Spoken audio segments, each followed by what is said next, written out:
CM ವಿರುದ್ಧ ಲೋಕಾಯುಕ್ತ ತನಿಖೆ ವಿಚಾರ ಹೈಕಮಾಂಡ್ಗೆ ವರದಿಯನ್ನ ನೀಡಲಿದ್ದಾರೆ ಸಿಎಂ ಸಿದ್ದರಾಮಯ್ಯ. ಕೇರಳದಲ್ಲಿ ವೇಣುಗೋಪಾಲ್ ಅವರನ್ನ ಭೇಟಿ ಮಾಡಲಿದ್ದಾರೆ ಸಿಎಂ ಅನ್ನುವಂತಹ ಮಾಹಿತಿ. ಯಾಕಂದ್ರೆ ಈಗಾಗಲೇ ಮುಖ್ಯಮಂತ್ರಿಗಳು ಮಲ್ಲಾಪುರಂನಲ್ಲಿ ಒಂದು ಕಾರ್ಯಕ್ರಮ ಇದೆ. ಆ ಕಾರ್ಯಕ್ರಮಕ್ಕಾಗಿ ಬೆಂಗಳೂರು ವಿಮಾನ ನಿಲ್ದಾಣಕ್ಕೆ ಹೊರಟಿದ್ದಾರೆ.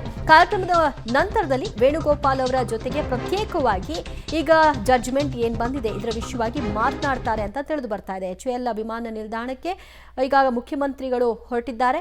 ಕೇರಳಕ್ಕೆ ಹೋಗ್ತಾರೆ. ಇವತ್ತು ರಾತ್ರಿಯೊಳಗಾಗಿ ಕೇರಳದಿಂದ ಬೆಂಗಳೂರಿಗೆ ವಾಪಸ್ ಆಗ್ತಾರೆ. ಆದರೆ ಇದಕ್ಕೂ ಮೊದಲು ಕೇರಳದ ಈ ಮಲ್ಲಾಪುರಂನ ಕಾರ್ಯಕ್ರಮದಲ್ಲಿ ಭೇಟಿಯಾದ ನಂತರದಲ್ಲಿ ಆ ಕಾರ್ಯಕ್ರಮವನ್ನು ಮುಗಿಸಿಕೊಂಡ ನಂತರದಲ್ಲಿ ವೇಣುಗೋಪಾಲ್ರನ್ನ ಭೇಟಿ ಮಾಡಿ ಮುಂದಿನ ಸಾಧಕ ಬಾಧಕಗಳ ಕುರಿತಾಗಿ ಚರ್ಚೆ ನಡೆಸಲಿದ್ದಾರೆ ಅಂತ ತಿಳಿದು ಬರ್ತಿದೆ. ಮತ್ತಷ್ಟು ಮಾಹಿತಿ ಪಡೆಯೋಣ ನಮ್ಮ ಪ್ರತಿನಿಧಿ ರವೀಶ್ರಿಂದ. ರವೀಶ್, ಸದ್ಯ ಕೇರಳಕ್ಕೆ ಮುಖ್ಯಮಂತ್ರಿಗಳು ಹೊರಟಿದ್ದಾರೆ. ಆದರೆ ಕೇರಳಕ್ಕೆ ಹೋದ ನಂತರದಲ್ಲಿ ಅಲ್ಲಿನ ಕಾರ್ಯಕ್ರಮಗಳ ನಂತರದಲ್ಲಿ ಆಗಬಹುದಾದಂತಹ ಚಟುವಟಿಕೆಗಳೇನು, ಅದರ ಬಗ್ಗೆ ಏನು ಅಪ್ಡೇಟ್ ಸಿಗ್ತಾ ಇದೆ? ಈಗ ಪ್ರಮುಖವಾಗಿರ್ತಕ್ಕಂಥದ್ದು ಈ ಮೂಡ ಪ್ರಕರಣ ಬಂದಾಗಿನಿಂದಲೂ ಕೂಡ ಕಾಂಗ್ರೆಸ್ನ ಹೈಕಮಾಂಡ್ ಸಿದ್ದರಾಮಯ್ಯ ಅವರ ಪರ ನಿಂತಿದೆ. ಈಗಲೂ ಕೂಡ ನಿನ್ನೆಯಷ್ಟೇ ಟ್ವೀಟ್ ಮಾಡಿದಂತ KC ವೇಣುಗೋಪಾಲ್ ಅವರು ರಾಜಭವನ ಮತ್ತೆ ರಾಜ್ಯಪಾಲರನ್ನ ದುರ್ಬಳಕೆ ಮಾಡ್ಕೊಳ್ತಾ ಇದೆ ಅಂತ ಕೇಂದ್ರ ಸರ್ಕಾರದ ವಿರುದ್ಧ ಕಿಡಿಕಾರಿದ್ರು. ಜೊತೆಗೆ ಸಿದ್ದರಾಮಯ್ಯ ಅವರ ಜೊತೆ ಇರೋದ್ರ ಬಗ್ಗೆ ಮತ್ತೆ ಅವ್ರ ರಾಜೀನಾಮೆ ಪ್ರಶ್ನೆ ಇಲ್ಲ ಅನ್ನೋದ್ರ ಬಗ್ಗೆ ಕೂಡ ಟ್ವೀಟ್ ಅನ್ನ ಮಾಡಿದ್ರು. ಈಗ ಸಹಜವಾಗಿಯೇ ವೇಣುಗೋಪಾಲ್ ಅವರು ಕೂಡ ಒಂದು ಕೇರಳದ ಕಾರ್ಯಕ್ರಮದಲ್ಲಿ ಭಾಗವಹಿಸ್ತಾ ಇದ್ದಾರೆ. ಅದೇ ಕಾರ್ಯಕ್ರಮದಲ್ಲಿ ವೇಣುಗೋಪಾಲ್ ಅವರಿಗೆ ಸನ್ಮಾನ ಮಾಡುವಂತಹ ಕಾರ್ಯಕ್ರಮವನ್ನು ಕೂಡ ಸಿದ್ದರಾಮಯ್ಯ ಅವರು ಮಾಡ್ತಾರೆ. ಹಾಗೆ ಸಹಜವಾಗಿ ಅಂತ ಕಾರ್ಯಕ್ರಮದಲ್ಲಿ ಭಾಗವಹಿಸಿದಂತ ಸಂದರ್ಭದಲ್ಲಿ ಕಾರ್ಯಕ್ರಮ ಮುಗಿದ ಬಳಿಕ ವೇಣುಗೋಪಾಲ್ ಅವರನ್ನ ಪ್ರತ್ಯೇಕವಾಗಿ ಭೇಟಿ ಮಾಡ್ತಾರೆ ಅಂತ ಹೇಳಲಾಗ್ತದೆ. ಈ ಸಂದರ್ಭದಲ್ಲಿ ರಾಜ್ಯದಲ್ಲಿ ಆಗಿರ್ತಕ್ಕಂಥ ಬೆಳವಣಿಗೆಗಳು ಜೊತೆಗೆ ಅವರ ಪ್ರಕರಣದಲ್ಲಿ ಆಗಿರ್ತಕ್ಕಂಥ ಬೆಳವಣಿಗೆಗಳು ಅಂದ್ರೆ ನಿನ್ನೆ ಕೊಟ್ಟಂತ ಆದೇಶ ಮತ್ತು ಇವತ್ತು ಕೊಟ್ಟಿರ್ತಕ್ಕಂಥ ಆದೇಶ ಇದೆಲ್ಲವನ್ನು ಕೂಡ ಚರ್ಚೆ ಮಾಡ್ತಾರೆ. ಹಾಗಾಗಿ ರಾಜಕೀಯವಾಗಿ ಹೋರಾಟಕ್ಕೆ ನನ್ನ ಜೊತೆಯಲ್ಲಿ ಇರಬೇಕು ಅಂತ ಮತ್ತೊಮ್ಮೆ ಮನವಿ ಮಾಡ್ಕೊಳ್ಳುವಂತ ಸಾಧ್ಯತೆ ಇದೆ. ಆ ವರದಿಯನ್ನ ರಾಹುಲ್ ಗಾಂಧಿ ಅವರಿಗೆ ವೇಣುಗೋಪಾಲ್ ಅವರು ನಾಳೆ ಅಥವಾ ನಾಡಿದ್ದು ಅದನ್ನು ತಲುಪಿಸುವಂತ ಸಾಧ್ಯತೆ ಇದೆ. ಹಾಗಾಗಿ ಈ ಒಂದು ಕೇರಳ ಭೇಟಿಯ ಸಂದರ್ಭದಲ್ಲೇ ಹೈಕಮಾಂಡ್ಗೆ ವರದಿಯನ್ನು ಕೂಡ ಕೊಡ್ತಾರೆ ಸಿಎಂ ಸಿದ್ದರಾಮಯ್ಯ ಅಂತ ಕೂಡ ಹೇಳಲಾಗ್ತದೆ.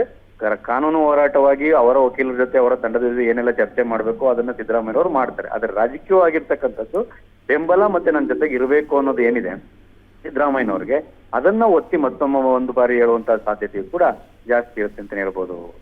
ಸದ್ಯ ಹೈಕಮಾಂಡ್ಗೆ ಸಿದ್ದರಾಮಯ್ಯನವರ ಜೊತೆಗೆ ಬೆಂಬಲವಾಗಿ ನಿಲ್ಲೋದು ಬಿಟ್ರೆ ಬೇರೆ ಆಯ್ಕೆ ಏನಿದೆ ಅಂತ ಅನ್ಸುತ್ತೆ ರವೀಶ್? ಈಗ ಪ್ರಮುಖವಾಗಿರ್ತಕ್ಕಂಥದ್ದು ಸಿದ್ದರಾಮಯ್ಯನವರು ಒಂದು ರೀತಿಯಲ್ಲಿ ಕಾಂಗ್ರೆಸ್ನ ಮಾಸ್ ಲೀಡರ್, ಜೊತೆಗೆ ಹೈಂದ ವರ್ಗದ ಒಂದು ನಾಯಕ. ಇಂತಹ ಸಂದರ್ಭದಲ್ಲಿ ಜೊತೆಗೆ ಬೇರೆ ಬೇರೆ ರಾಜ್ಯಗಳ ಚುನಾವಣೆಯು ಕೂಡ ನಡೀತಾ ಇದೆ. ಯಾಕೆಂದ್ರೆ ಕರ್ನಾಟಕ ರಾಜ್ಯದ ಬೆಳವಣಿಗೆಗಳನ್ನೇ ಬಳಸ್ಕೊಂಡು ಕ್ಯಾಂಪೇನ್ ಅನ್ನು ಕೂಡ ಮಾಡ್ತಾ ಇದ್ದಾರೆ. ಯಾಕೆಂದ್ರೆ ಕಳೆದ ಬಾರಿ ಗಣೇಶನ ವಿಚಾರವಾಗಿ ಕೂಡ ಮೋದಿ ಅವರೆಲ್ಲ ಒಂದ್ ಕಡೆ ಮಾತನಾಡಿದ್ರು. ಈಗ ಮತ್ತೆ ಒಂದು ಹರಿಯಾಣ ಚುನಾವಣೆಯ ಒಂದು ಸಂದರ್ಭದಲ್ಲೂ ಕೂಡ ಪ್ರಚಾರದ ಸಂದರ್ಭದಲ್ಲಿ ಸಿದ್ದರಾಮಯ್ಯ ಅವರ ಪ್ರಕರಣವನ್ನು ಕೂಡ ಎಳೆದು ತಂದಿದ್ದಾರೆ. ಅಂದ್ರೆ ಕರ್ನಾಟಕದಲ್ಲಿ ಅಧಿಕಾರಕ್ಕೆ ಬಂದು ಇನ್ನೂ 2 ವರ್ಷ ಆಗಿಲ್ಲ, ಆಗ್ಲೇ ಎಲ್ಲೋ ಒಂದ್ ಕಡೆ ಕರ್ನಾಟಕದಲ್ಲಿ ಈ ರೀತಿ ಸಿದ್ದರಾಮಯ್ಯನವರು ಆ ಮುಖ್ಯಮಂತ್ರಿಗಳು ಆ ಭೂ ವ್ಯಾಜ್ಯದಲ್ಲಿ ಒಂದ್ ರೀತಿಯಲ್ಲಿ ಸಿಲುಕೊಂಡಿದ್ದಾರೆ, ಅದರ ಆರೋಪ ಎದುರಿಸ್ತಾ ಇದ್ದಾರೆ ಅಂತ ಕೂಡ ಕ್ಯಾಂಪೇನ್ ಮಾಡ್ತಿದೆ. ಇಂತಹ ಸಂದರ್ಭದಲ್ಲಿ ಸಿದ್ದರಾಮಯ್ಯನವರ ಪರ ಒಂದ್ ರೀತಿಯಲ್ಲಿ ಗಟ್ಟಿಯಾಗಿ ನಿಂತ್ಕೊಳ್ಬೇಕಾಗತ್ತೆ.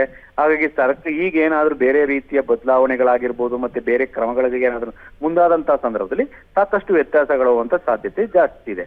ಆ ಕಾರಣಕ್ಕೋಸ್ಕರವಾಗಿ ವೋಟ್ ಬ್ಯಾಂಕ್ ರಾಜಕಾರಣ ಜೊತೆಗೆ ಮುಂದೆ ಆಗುವಂತ ಭವಿಷ್ಯದಲ್ಲಿ ಆಗುವಂತ ಬೇರೆ ಬೇರೆ ರೀತಿಯ ಬದಲಾವಣೆಗಳನ್ನು ದೃಷ್ಟಿಯಲ್ಲಿ ಇಟ್ಕೊಂಡೆ ಸಿದ್ದರಾಮಯ್ಯನವರ ಪರ ಸದ್ಯಕ್ಕೆ ಕಾಂಗ್ರೆಸ್ನ ಹೈಕಮಾಂಡ್ ನಿಂತಿರ್ತಕ್ಕಂಥದ್ದು. ಹಾಗಾಗಿ ಮಗದೊಂದು ಸುಪ್ರೀಂ ಕೋರ್ಟ್ ನಲ್ಲಿ ಏನಾದ್ರು ವಿಚಾರಣೆ ಮತ್ತೆ ಮೇಲ್ಮನವಿ ಸಲ್ಲಿಸುವಂತ ಸಂದರ್ಭದಲ್ಲಿ ಆಗುವಂತ ಬದಲಾವಣೆಗಳಾದಾಗ ಆಗ ಆಪ್ಷನ್ B ಅಂತ ಏನಾದ್ರು ಇರುತ್ತೆ, ಅದನ್ನ ಎಕ್ಸಿಕ್ಯೂಟ್ ಮಾಡ್ತಾರಾಗ ಆಗ್ಲೂ ಕೂಡ ಅವ್ರ ಪರ ನಿಲ್ತಾರ. ಕಾದ್ ನೋಡ್ಬೇಕು ದಿವ್ಯಾ. ಥ್ಯಾಂಕ್ ಯು ರವೀಶ್ ನಿಮ್ಮೆಲ್ಲ ಮಾಹಿತಿಗೆ.